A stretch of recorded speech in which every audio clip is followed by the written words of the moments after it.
എറണാകുളം ജില്ലയുടെ വടക്കേ അറ്റത്തുള്ള 3 ബീച്ചുകളിലേക്കാണ് ഇന്ന് നമ്മൾ പോകുന്നത്. ഒരു 8 കിലോമീറ്ററിനുള്ളിൽ സ്ഥിതി ചെയ്യുന്ന ഈ 3 ബീച്ചിലും അത്യാവശ്യം വിനോദസഞ്ചാരികളൊക്കെ വരുന്ന ഒരു സ്ഥലം തന്നെയാണ്. അതുപോലെ തന്നെ അവിടെ ചെന്ന് കഴിഞ്ഞാൽ ഈ മത്സ്യബന്ധനത്തിൻ്റേതായിട്ടുള്ള കാഴ്ചകളുമൊക്കെ നമുക്ക് കാണാൻ പറ്റും. അതിൽ ഞാൻ ബീച്ച് ഏതാണെന്ന് പറഞ്ഞില്ല. ആദ്യത്തേത് ഏറ്റവും വടക്കേ അറ്റത്തുള്ളത് മുനമ്പം ബീച്ച്. പിന്നെ അവിടുന്ന് കുറച്ച് ഒരു 5 കിലോമീറ്ററോളം തെക്കോട്ട് പോന്നു കഴിഞ്ഞാൽ നമുക്ക് ചെറായി ബീച്ചിലെത്താൻ പറ്റും. അത് കഴിഞ്ഞ് വീണ്ടും തെക്കോട്ട് പോന്നു കഴിഞ്ഞ് കഴിഞ്ഞാൽ കുഴിപ്പിള്ളി ബീച്ചിൽ എത്താനായിട്ട് പറ്റും. അങ്ങനെ ഈ 8 കിലോമീറ്ററിനുള്ളിൽ 3 ബീച്ചുകളാണുള്ളത്. അപ്പോൾ ആ ബീച്ചിൻ്റെ കാഴ്ചകളാണ് ഇന്നത്തെ ഈ വീഡിയോയിലുള്ളത്. നമ്മൾ മുനമ്പം ബീച്ചിലെത്തി കേട്ടോ. ഇത് ഈ കാണുന്നതാണ് അതിൻ്റെ ഒരു പ്രവേശന കവാടം. ഇതിലൊക്കെ അകത്തേക്ക് വാഹനങ്ങളൊന്നും കിടക്കാതിരിക്കാൻ വേണ്ടിയിട്ട് ഇവിടെ ചങ്ങലയിട്ട് ബ്ലോക്ക് ചെയ്തിട്ടുണ്ട് കേട്ടോ. നമുക്കിനി അകത്തെ കാഴ്ചകളൊന്ന് കാണാം. നമ്മൾ ഈ ബീച്ചിലേക്ക് കയറുമ്പോൾ റൈറ്റ് സൈഡിൽ കാണുന്നത് പെരിയാറാണ്. ഇത് പെരിയാർ നദിയിൽ കുറേ കമ്പവലകൾ, ചീനവല, ഞങ്ങളുടെ നാട്ടിലൊക്കെ ഇതിന് കമ്പവല എന്നാണ് പറയുന്നത്. പെരിയാറാണ് ഇത് ഒഴുകുന്നത്. പെരിയാറും അറബിക്കടലും കൂടി സംഗമിക്കുന്ന ആ ഒരു പോയിന്റ് മുനമ്പ ബീച്ചിലാണ് കേട്ടോ. അത് കുറച്ച് മുന്നോട്ട് നമുക്ക് നടന്നാൽ കാണാൻ പറ്റും. അത് നമുക്ക് ലാസ്റ്റ് കാണാം. ഇനി ഇതിൻ്റെ നേരെ അക്കരെ കാണുന്നത് തൃശ്ശൂർ ജില്ലയിലെ അഴീക്കോടാണ് കേട്ടോ. ഇതാ ഇവിടെ ഒരു കെട്ടിടമുണ്ട്, എന്നാണെന്ന് നോക്കിയേക്കാം.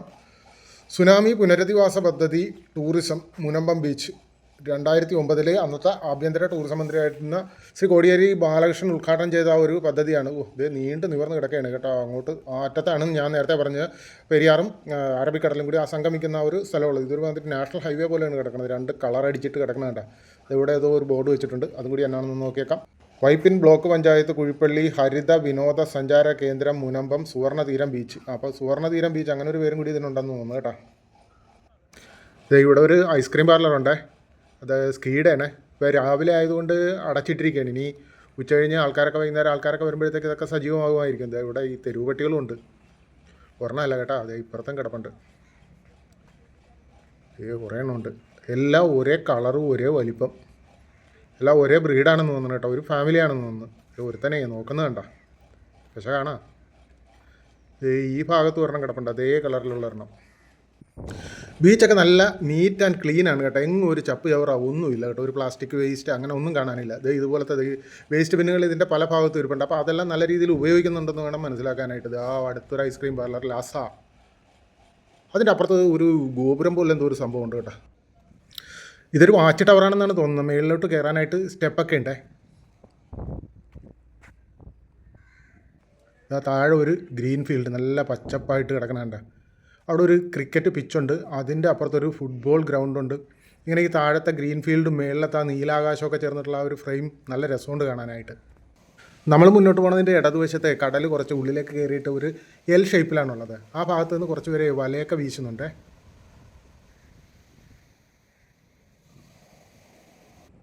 ഇവിടുത്തെ കമ്പോലയുടെ താഴത്തെ ഒരാളെ കടലിലിറങ്ങി കിടക്കുന്നുണ്ട്. പുള്ളി ആ പാറയിലൊക്കെ പിടിച്ചിരിക്കുന്ന കല്ലുമേക്കായ പറിക്കുന്നതാണ് കേട്ടോ. ഇതാണ് നമ്മൾ നേരത്തെ പറഞ്ഞ അറബിക്കടലും പെരിയാർ നദിയും കൂടി സംഗമിക്കുന്ന ആ അഴിമുഖം.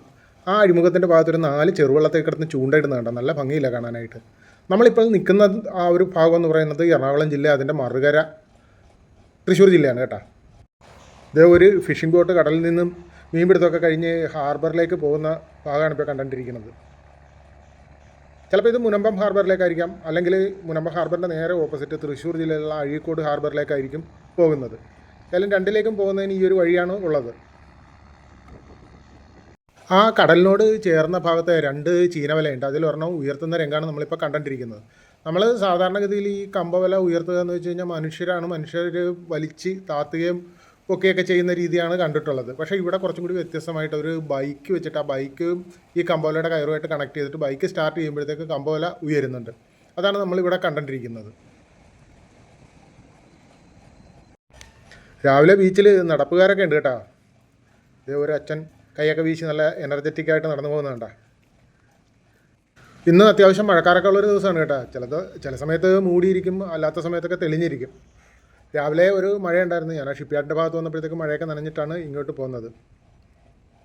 നമ്മുടെ ചാനലിൽ റീസെൻ്റായിട്ട് കുറേ വീഡിയോകൾ അപ്ലോഡ് ചെയ്തിട്ടുണ്ട്. അതിൽ കുറച്ച് ബീച്ച് വീഡിയോകളും ഉണ്ട് കേട്ടോ. സമയം കിട്ടുമ്പോൾ എല്ലാവരും ഒന്ന് കയറി കാണണം കേട്ടോ. ബീച്ച് സ്റ്റോറീസ് എന്നുള്ള ആ ഒരു പ്ലേലിസ്റ്റിൽ നോക്കിക്കഴിഞ്ഞ് കഴിഞ്ഞാൽ ബീച്ച്, നമ്മുടെ ഫോർട്ട് കൊച്ചി ബീച്ച്, അതുപോലെ തന്നെ അന്ധകാരനഴി, ചെല്ലാനം, അങ്ങനെയുള്ള ബീച്ചുകളെക്കുറിച്ചുള്ള വീഡിയോ ഉണ്ട്. അപ്പോൾ സമയത്തും കിട്ടുന്ന അനുസരിച്ച് എല്ലാവരും ഒന്ന് കയറി കാണണം കേട്ടോ. മുനമ്പം ബീച്ചിൽ നിന്ന് നമ്മൾ നേരെ പോരുവാണ് കേട്ടോ. നമ്മൾ നേരെ ഇനി ചെറായിലേക്കാണ് പോയിക്കൊണ്ടിരിക്കുന്നത്. പിന്നെ മുനമ്പം ബീച്ച് രാവിലെ വന്നു കഴിഞ്ഞാൽ അവിടെ അങ്ങനെ വലിയ ആൾ തിരക്കൊന്നും കാണുകയില്ല. അവിടെ ഉച്ച കഴിയുമ്പോഴത്തേക്കാണ് ആ ബീച്ച് സജീവമാകണം. അതുപോലെ തന്നെ ഈ സമയത്ത് മീൻ വളരെ കുറവാണ്. അതുകൊണ്ട് തന്നെ കമ്പോലക്കാർ പല പ്രാവശ്യം വല ഉയർത്തി നോക്കിയിട്ടൊന്നും അവർക്ക് മീനൊന്നും കിട്ടിയില്ലായിരുന്നു. അതുകൊണ്ടാണ് ഞാൻ പിന്നെ അതൊന്നും കാണിക്കാതിരുന്നത്. നമ്മൾ ഇനി നേരെ പോകുന്നത് ഞാൻ പറഞ്ഞില്ല ചെറായി ബീച്ചിലേക്കാണെന്ന്. അപ്പോൾ ഈ ഒരു റോഡ് എന്ന് പറയണമെന്ന് വെച്ചാൽ അറബിക്കടലിനോട് ഏറ്റവും ചേർന്ന് കിടക്കുന്ന ഒരു റോഡ് വഴിയാണ് നമ്മൾ പോയിക്കൊണ്ടിരിക്കുന്നത്. ആ ഈ ഒരു സൈഡിൽ കണ്ടില്ല ചൂളമരമൊക്കെ നിൽക്കുന്നതാണ്. അതുപോലെ തന്നെ ഈ പ്രദേശത്ത് ഒരുപാട് റിസോർട്ടുകൾ, ഹോം സ്റ്റേകൾ, ഹോട്ടൽ, എല്ലാ സംഭവങ്ങളും ഉണ്ട് കേട്ടോ. നമ്മളങ്ങനെ ചെറായി ബീച്ചിൽ വന്നു കേട്ടോ. ഇവിടെ രണ്ടുപേര് ഒരു കൊടയുടെ താഴെ ഇരിക്കുന്നുണ്ട്. അവർ ലൈഫ് ഗാർഡുകളാണ്. അതായത് ഇവിടെ വരുന്ന സഞ്ചാരികളുടെ സുരക്ഷിതത്വത്തിന് വേണ്ടിയിട്ട് അവരെ നിർത്തിയിരിക്കുന്നതാണ്. ഇവിടെ വരുന്ന സഞ്ചാരികൾ യാദൃശ്ചികമായിട്ടൊക്കെ തിരയിലൊക്കെ പെട്ടു പോവുകയാണെങ്കിൽ അവരെ രക്ഷിക്കുക എന്നുള്ളതാണ് ഇവരുടെ ദൗത്യം.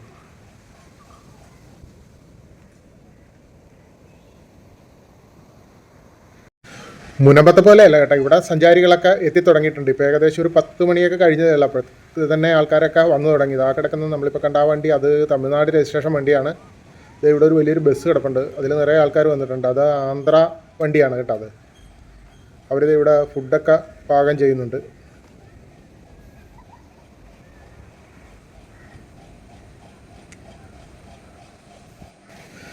ഇനി നമുക്ക് ഈ ബീച്ച് വാക്ക്വേയിൽ കൂടി നമുക്കൊന്ന് നടക്കാം അങ്ങോട്ട്. ഇവിടെ ഒരു ഷോപ്പൊക്കെ ഉണ്ട് കേട്ടോ, അതൊക്കെ ഇപ്പോൾ അടച്ചിട്ടിരിക്കുക. ഒരു എക്സഗണൽ ഷേപ്പ്. ഇനി വൈകുന്നേരം തുറക്കുമായിരിക്കും. ആ മുന്നിലൊരു ഒട്ടകം നിൽക്കണം കണ്ട. ഇത് സവാരിക്ക് കൊണ്ടു നിർത്തിയിരിക്കുന്ന ഒട്ടകമാണ് കേട്ടോ. ഇപ്പോൾ ഇവിടെ ആരെയും കാണാനില്ല. ഇതിൽ നമ്മൾ പൈസ കൊടുത്തു കഴിഞ്ഞാൽ നമുക്ക് ഈ ഒട്ടകത്തിൻ്റെ പുറത്ത് കയറി ഈ കടൽ തീരം വഴി സഞ്ചരിക്കാം. ഇത് അതിനുള്ളൊരു ലാഡറൊക്കെ ഇവിടെ വെച്ചിട്ടുണ്ട്. ഇതിൻ്റെ പുറത്തോട്ട് കയറാനായിട്ടുള്ളൊരു ലാഡറാണ് ഇത് ഈ ഇരിക്കുന്നത്.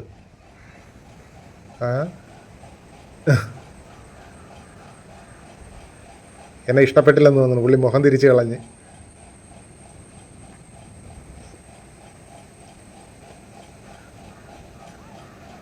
വേറെ ആൾക്കാരൊക്കെ ഇവിടെ ഇരിപ്പുണ്ട്. ഒരു ടീം ഇതേ കടലിൽ ഇറങ്ങി നിൽപ്പുണ്ട്. അവിടെയും ലൈഫ് ഗാർഡ് ഉണ്ട് കേട്ടോ. അവരതൊക്കെ ശ്രദ്ധിച്ചായിരിക്കണത്. കുട്ടികളൊക്കെയാണ് കേട്ടോ കടലിലേക്ക് ഇറങ്ങുന്നത്. എത്ര കുട്ടികളാണെന്ന് നോക്കിയോ. ഇതൊക്കെ റിസ്ക്കാണിത്. കൂട്ടത്തിൽ വലിയ ആൾക്കാരൊക്കെ ഉണ്ട്. അവർക്ക് നീന്തൽ അറിയാത്തവരാണെങ്കിൽ പറഞ്ഞിട്ട് കാര്യമുണ്ടോ. ഇതൊക്കെ വളരെ ശ്രദ്ധിക്കേണ്ട കാര്യങ്ങളാണ് ഇതൊക്കെ. ഇതെന്താണ് ജനകീയ വായനശാല ചെറായി ബീച്ച്.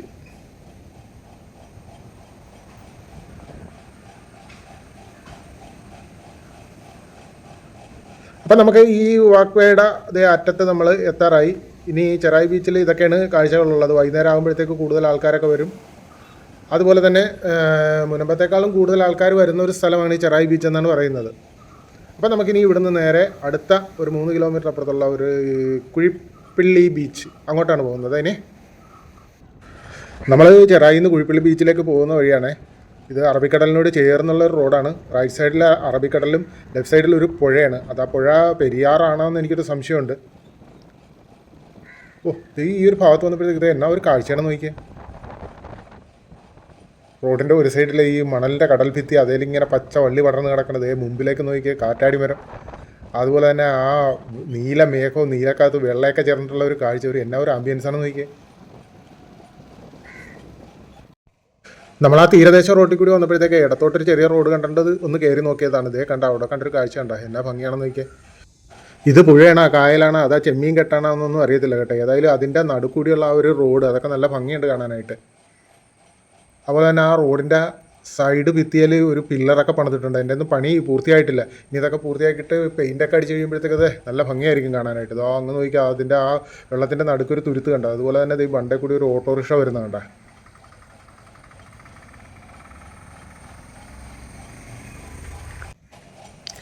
ഈ കാണുന്നതാണ് കുഴിപ്പള്ളി ബീച്ച്. നമ്മുടെ ഈ ബീച്ചിൻ്റെ ഓപ്പോസിറ്റായിട്ട് ഒരു അഡ്വഞ്ചർ പാർക്കുണ്ട്, ഇന്ദിര അഡ്വഞ്ചർ പാർക്ക്. ഏകദേശം 10-11 റൈഡുകളുണ്ടെന്നാണ് പറയുന്നത്. ഇവിടെ നമ്മൾ വാഹനം പാർക്ക് ചെയ്യുന്നതിന് ഫീസ് കൊടുക്കണം. അതുപോലെ തന്നെ അത്യാവശ്യം ടോയ്ലറ്റ് സൗകര്യങ്ങളൊക്കെ ഇവിടെ ഉണ്ട്.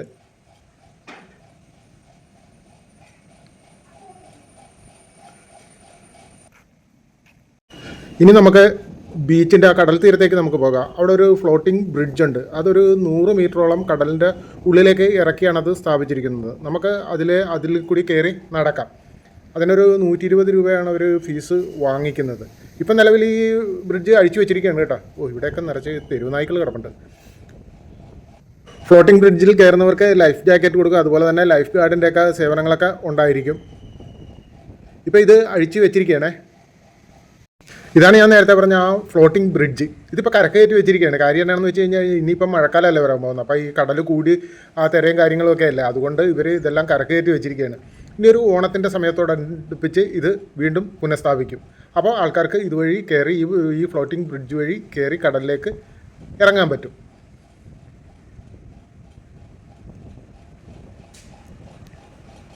കുഴിപ്പള്ളി ബീച്ചിൽ നിന്ന് വടക്കോട്ടുള്ള ആ തീരദേശ റോഡ് ഇവിടം കൊണ്ട് അവസാനിക്കുകയാണ്. ഇതൊരു ഡെഡ് എൻഡാണ്. ഇവിടുന്ന് അങ്ങോട്ട് മുന്നോട്ട് മൺവഴിയാണുള്ളത്. ആ റോഡ് ഇവിടം കൊണ്ട് തീർന്നു. അപ്പോൾ ഞാൻ ഇവിടെ വെച്ച് എൻ്റെ ഈ വീഡിയോയും വൈൻഡപ്പ് ചെയ്യുകയാണ്.